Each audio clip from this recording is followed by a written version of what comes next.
known. At least, that's what I said at her funeral 3 days ago.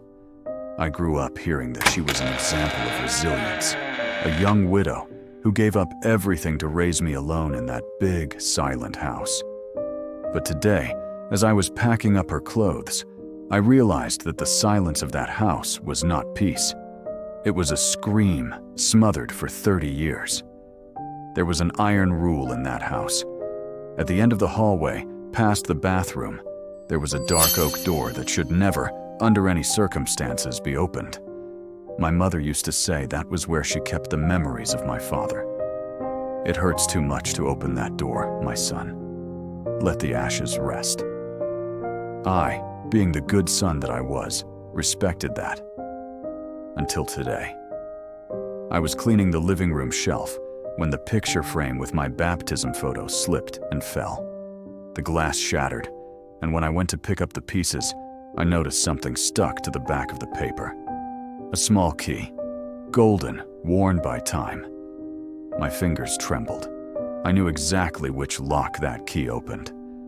I walked down the hallway. Every step seemed to echo a warning. When the key turned, the sound was dry, as if the house itself were protesting. I expected dust and old photo albums, but what I found took my breath away.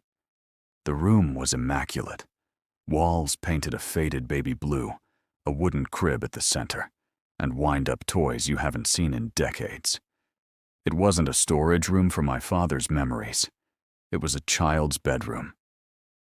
I approached the crib. There was no baby there, of course. But there was a hardcover notebook, her diary. The first pages spoke of someone called Gabriel. My name is Lucas. My mother never mentioned a brother. I read on desperately until the sentences started to become disturbing. She wrote, "Gabriel won't stop crying downstairs. He misses his other mother. But soon he'll forget. I am his mother. I saved him." My world spun. I kept turning the pages until I found a yellowed newspaper clipping hidden between them. The headline read, "6-month-old baby disappeared in neighboring town. Desperate parents search for clues." The photo in the newspaper was not of Gabriel. It was my baby photo. I am not Lucas. I am the boy from the newspaper. My mother was not a saintly widow. She was a kidnapper who stole me to replace a grief she could not bring herself to accept. I looked at the wardrobe mirror in that empty room. The man staring back at me had no name. My entire life had been built on the grave of the sanity of a woman I loved, but never truly knew.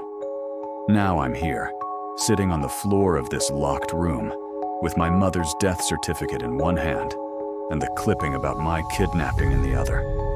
What would you do? Would you search for the family that lost you 30 years ago? Or would you keep living the lie that gave you a roof and love your whole life? Sometimes it's better to leave some doors locked forever.